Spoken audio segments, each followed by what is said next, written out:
안녕하세요. 데니의 주말 인사이트 시작하도록 하겠습니다. 오늘은 23년 2월 5일이고요. 시장 키워드는 인공지능이 빠졌네요. 네, 인공지능 뭐 뺄 수가 없죠. 주가는 어떻게 될지 모르겠습니다. 지금은 이머징 플로우가 계속되고 있다. 그 다음에 제가 상반기 때 계속 관심 있는 부분은 정부 정책에 관심을 두자. 근데 이제 디지털 헬스케어 쪽으로 정책 관련된 모멘텀이 아마 실적보다는 정책 모멘텀이 더 큰 장이 되지 않을까 생각이 되고 있습니다. 그다음에 애플페이 이슈를 한번 짚어봤고요.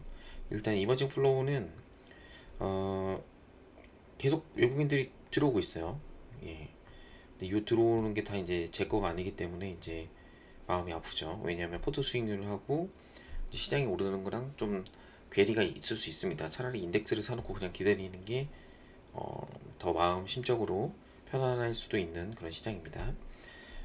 작년에 좋았던 인도를 제외하고서는 중국, 한국, 대만 바스켓으로 들어오고 있어요. 그래서 뭐 지수가 크게 빠진다든지 뭐 이런 문제는 지금으로서는 보이지 않습니다. 연초 수익률 게임을 이미 진행을 했죠. 예. 근데 이제 그 수익률 게임 진행할 때 이제 기관이 주로 한 것보다는 이제 개인들의 어떤 글로벌 테마나 이런 걸로 된 건데 뭐 이게 꼭 나쁘다라고 볼 수는 없을 것 같습니다. 왜냐하면 그만큼 투자들이 현명해진 거거든요. 그래서 객관적인 팩트를 가지고 나는 떻게 시장이 움직이는지를 예측하고 대응할 수 있다라는 중수 이상의 투자들이 많아진다는 그런 어, 방향으로 보시면 생각을 하시면 될 것 같습니다. 그래서 예전처럼 뭐 기관이 사는 종목이라고 무조건 오르지 않고 뭐 기관이 판다고 해서 무조건 빠지지 않는 그런 트렌드로 계속 변할 거라고 저는 생각을 하고 있습니다. 갈수록 더 심해지겠죠? 네, 매크로 환경은 달러 약세가 지속됐는데 뒤에서 보여드리겠지만 달러가 소폭 강세로 됐어요. 소폭 강세로 돼서 조금 이머징 플로우가 영향을 받을 수도 있겠다. 그러면 지수는 뭐 소폭 하락하거나 횡보할 수 있는데 이 모든 이유는 이제 달러가 강세로 다시 추세적으로 전환될 때 얘기입니다. 그래서 지금 오랫동안 약세로 이제 달러 약세가 진행됐기 때문에 뭐 무조건 달러가 약세 큰 트렌드에서 뭐 단기적으로 강세를 볼 수 있다라 이렇게 이해하시면 될 것 같아요. 그리고 부동산 정책이 중국에서 좀 나오고 있지만 미국이 지금은 호기시하게 할 수만은 없거든요. 그래서 금리 한 번 더 올리면 이제 어느 정도 금리 피크 아니냐 이런 얘기가 나올 수 있을 것 같고 요 높아진 금리로 인플레이션을 때려잡았다라는 시그널만 보내면 되는데 중국이 이제 급한 나머지 3월 전에 이제 부동산 관련한 정책들을 조금씩 풀고 있어요. 그래서 이런 것들이 커머니티 관련해서 영향을 많이 미칠 부분인지 이런 거에 대해서는 저희가 유심 있게 좀 봐야 됩니다. 아마 2월 말 정도에 3월에 전인대회가 있으니까 그때 좀 분기점이 나오지 않을까 싶어요. 그래서 시크릿컬들 움직이는 거 관심 있게 계속 봐야 된다 생각이 들고요. 그다음에 주간 시가총액 상해주 수익률 동향을 한번 뽑아봤는데 지금 보면 거의 뭐 2차전지 이렇게 SDI 에너지 솔루션, 플랫폼, 그 다음에 자동차에서는 기아, 네, 펌웨 데이터 좋았던 기아, 나머지 뭐 셀트리온, 뭐 요 정도만 이제 시총 상위주에서는 플러스고요. 나머지는 이제 주가가 생각보다 지수가 많이 오르지 못했던 거는 이런 종목들이 빠져서 그래요. 전자, 그 다음에 하이닉스는 없네요. 여기 중간 정도 있는데 사모펀드 수급 동향을 보면은 뭐 단기적으로 차익 실현을 한 거를 알 수가 있습니다. 그리고 이제 시가총액 한 탑 200 정도에서 괜찮은 많이 올랐던 애들을 좀 보면서 감을 익히려고 하고 있거든요.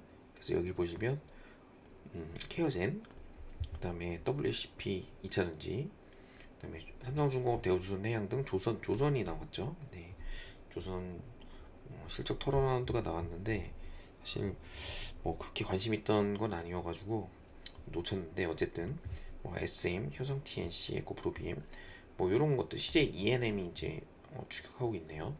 이런 것들 보면 어느 정도 보면은 성장주가 좀 많죠.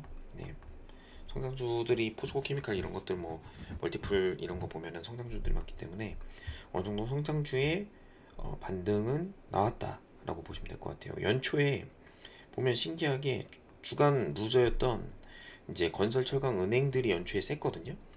그게 3주가 못 갔어요. 2, 3주. 그러니까 1월 셋째 주까지만 좀 움직이다가 바로 성장주가 미국 나스닥이 오르니까 올랐던. 결국엔 이게 어떤 큰 트렌드를 흐름을 읽어가지고 저희가 쭉 해가지고 가져가기보다는 그냥 그때그때 시장에 따라서 오래 들고 가고 오래 장기 투자하기 어려운 시장 환경이니까 불안도 하고 그렇기 때문에 시장 아이디어가 빨리빨리 반영하는 시장인 것 같습니다. 이런 데서 나는 장기 투자해서 많이 벌겠다 이런 분들도 있겠지만 네, 그때그때 저희가 예측을 하고 대응하지 않으면 수익이 안 나는 그런 구간이라고 보시면 될 것 같아요. 그 다음에 지수는 이제 외국인 선물 동향 순매수, 그러니까 선물하고 이게 현물 순매수거든요. 근데 개인 고퍼스가 뒤에서 보여드리겠지만 계속 사고 있어요. 네, 그냥 무조건 빠질 거라 고퍼스 같다라는 거죠. 근데 외국인들이 과연 질까라고 보면은 결국엔 지수가 크게 안 빠지는 곳으로 가지 않을까라고 저는 예상을 해봅니다. 그리고 RSI 모델로는 이제 코스피가 살짝 조정을 받았지만 코스닥이 한두 번 정도는 더 올라갈 룸은 있다. 그래서 한두 번 정도 올라가면 이거 조금 과한 거 아닌가. 그동안 단기 반등에 나왔던 2차전지나 이런 것들은 차익 매물이 나올 수 있다라고 생각을 좀 하고 있어요. 그래서 주간으로 보면은 2차전지 반등이 이제 어느 정도 일단락됐다. 뭐 키 맞추기. 물론 뭐 여러 가지 시장에 루머가 있었던 투자권들이 연달아 나오면 또 움직이겠지만 현재로서는 어느 정도 이제 반응은 됐다. 이제 키 맞추기는 어느 정도 됐다라고 보여집니다. 그래서 지금 보면 이제 안 오른 섹터는 바이오밖에 없어요. 그래서 어떤 분이 뭐 3년 동안 바이오 혼자 안 오른 적이 없다. 그러니까 3년 내내 쩔은 적은 없다. 올해는 올라간다.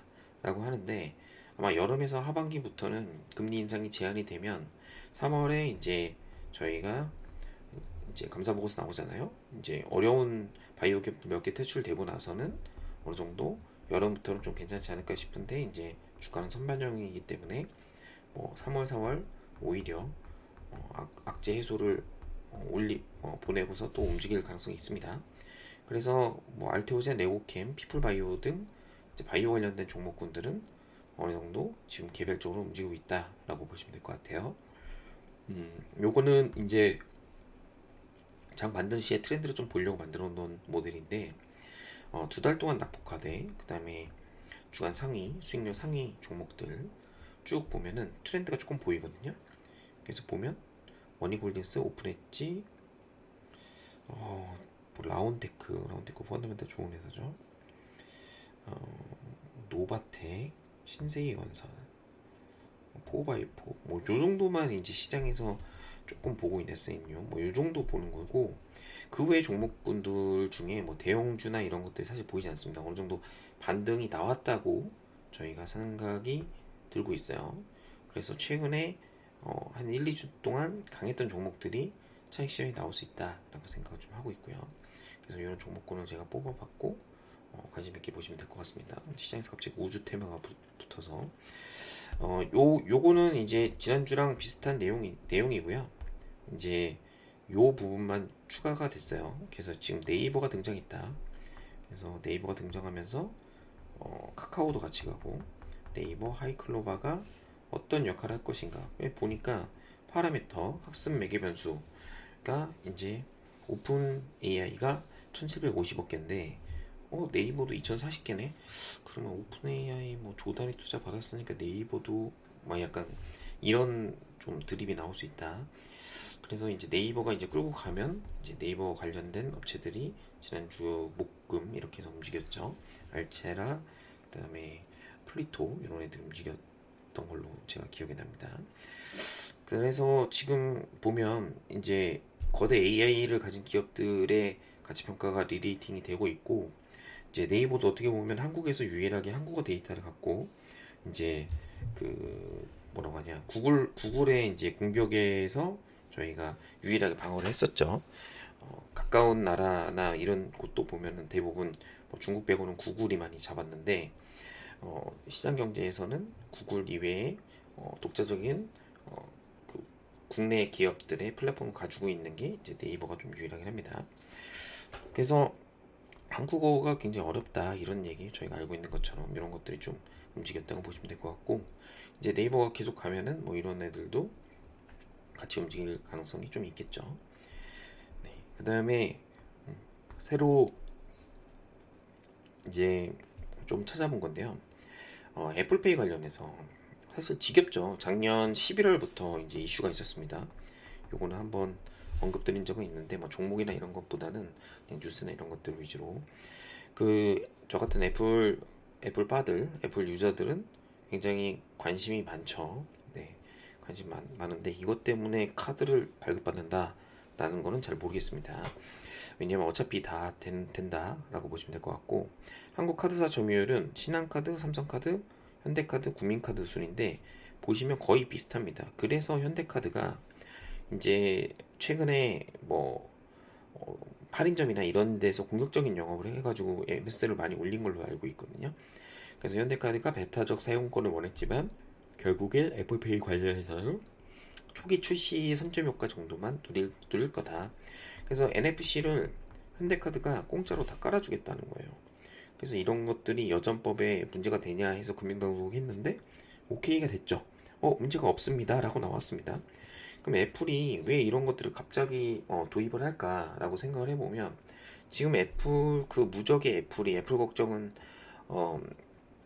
거의 뭐 부자 걱정이라고 생각을 많이들 하시는데, 그런 어떤 그 애플도 이제 서비스 수수료나 이런 것들에 대해서 관심도가 높아질 수밖에 없어요. 그래서 한국 진출을 미루고 있다가 제가 볼 땐 이번에 좀 어려워지니까 진출을 바로 한 게 아닌가 이렇게 생각을 좀 하고 있습니다.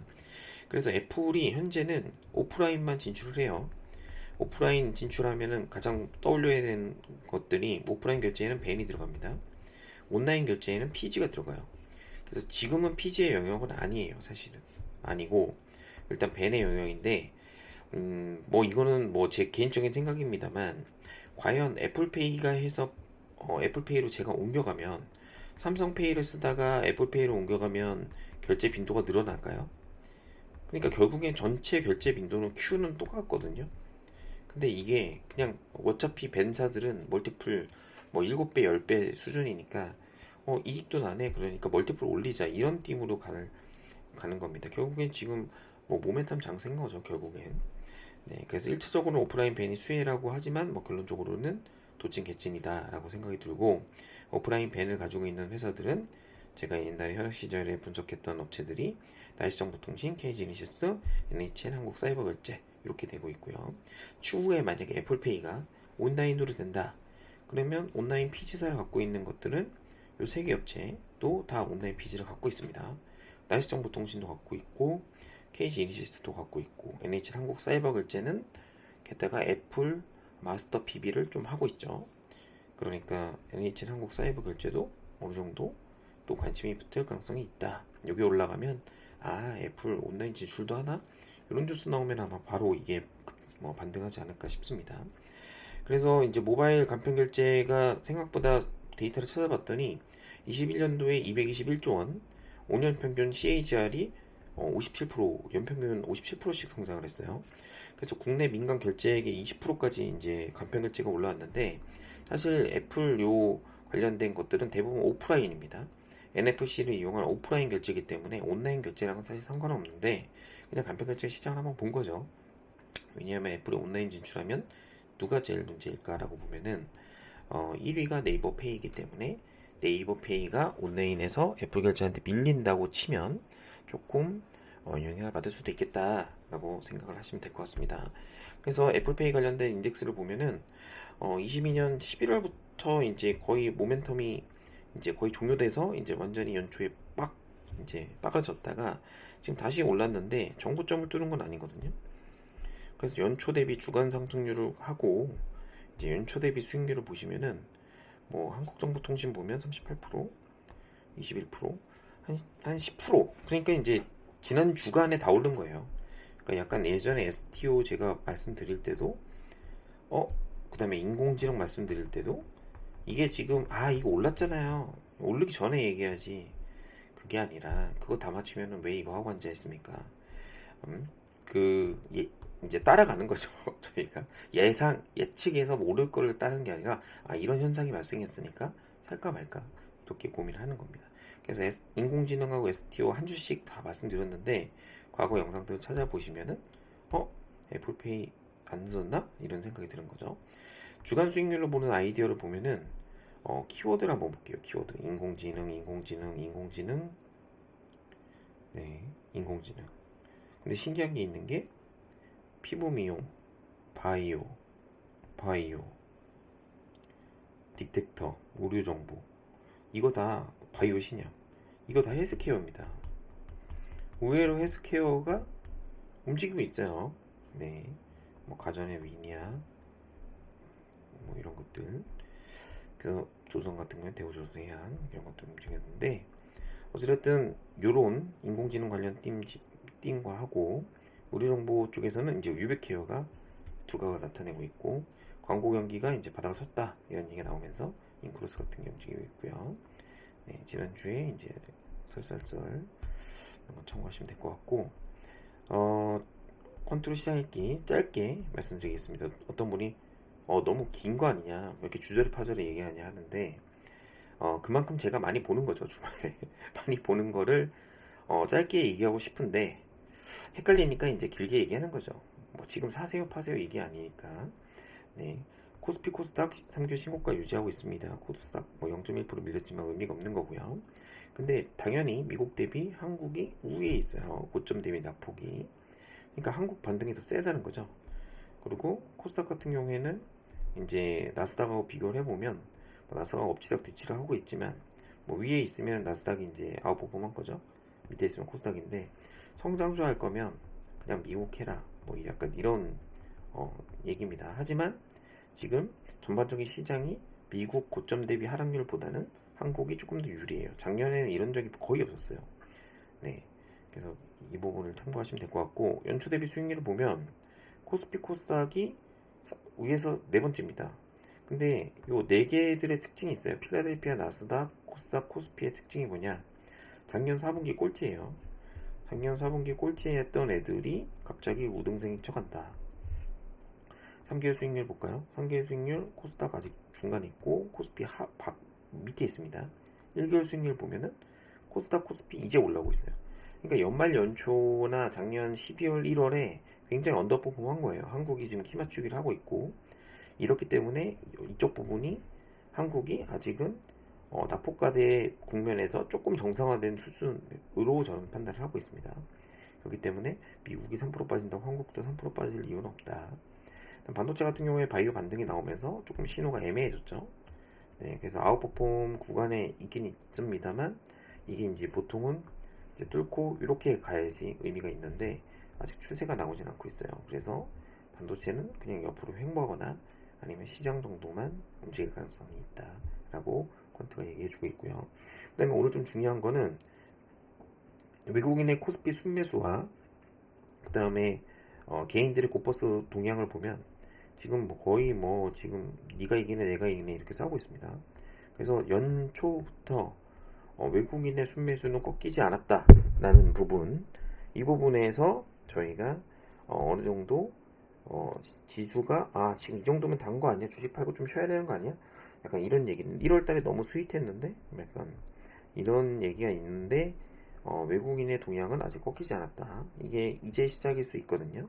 이게 지금 2022년도로 그려놨기 때문에 뒤에 선물 한번 볼까요? 선물 레벨을 보면 이게 이제 선물인데, 선물 은근슬쩍 조금씩 올리고 있습니다. 선물의 저점을 지금 올리고 있다.